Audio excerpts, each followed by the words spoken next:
আসসালামু আলাইকুম বন্ধুরা, নতুন একটা ভিডিওতে তোমাদের সবাইকে স্বাগতম। তো আজকে হচ্ছে মহরমের 10 তারিখ। তো এখানে মহরমের দিন আর কি আশেপাশে অনেক জায়গায় মোরগ মুরগি যেখানে আর কি জবাই করে ওনাদের মানসিক থাকে। তো মহরমের সময় আর কি মোরগ জবাই করা হয়। তো সকাল সকাল আমাদের মানসিক বলতে আমার দুটা মোরগ দেওয়ার কথা ছিল আমাদের বাড়িতে থেকে। তো সেই জন্য আজকে আমরা আমাদের টাইগার মোরগ থেকে একটা মোরগ সিলেক্ট করব।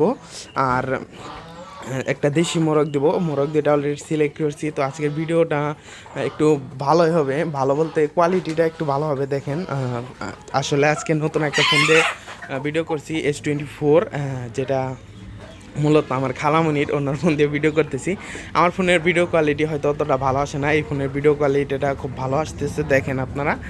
তো এই যে মোরগ সিলেক্ট করা শেষ, মোরগ আপনাদেরকে আমি দেখাচ্ছি। এগুলো আলাদা করে রাখছি। একটা হচ্ছে টাইগার মোরগ, এই যে এটা হচ্ছে টাইগার মোরগ, এবং একটা দেশি মোরগ আছে, এই যে একটা দেশি মোরগ এবং একটা টাইগার মোরগ। এই যে দেখেন, এই যে দেশি মোরগটা এবং এইখানে আছে টাইগার মোরগটা। তো এদের সিলেক্ট করা শেষ। এরপর আজকে মুরগি খাবারের পাত্রে খাবার দিলে এই সাইড দিয়ে খাবার জমে যায়, ওই দিক দিয়ে পরিষ্কার করে দিছি, দেখতে পারতেছেন। তো খাবার দিয়ে দিছি লেয়ার ওয়ান। আলহামদুলিল্লাহ মুরগি 4 মাস প্রায় পূর্ণ হয়ে গেছে।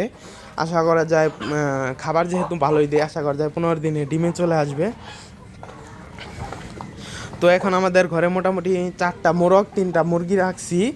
সরি, 4টা মোরগ, আপনার 12টা মুরগি আছে। তো এরা ইনশাল্লাহ থাকবে যতদিন আছে, যদি ডিম পারে এবং সুস্থ থাকে আল্লাহ দিলে এরাই থাকবে। এদের ডিম ইনশাল্লাহ যদি পারে আপনারা নিতে পারবেন চাইলে।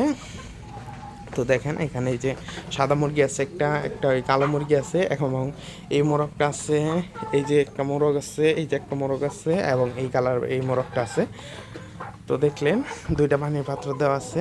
আজকে ভিডিওটা এ পর্যন্ত। ভিডিওটি ভালো লাগলে লাইক করে কমেন্ট করে চ্যানেলটি সাবস্ক্রাইব করে যাবেন। ধন্যবাদ সবাইকে, আসসালামু আলাইকুম।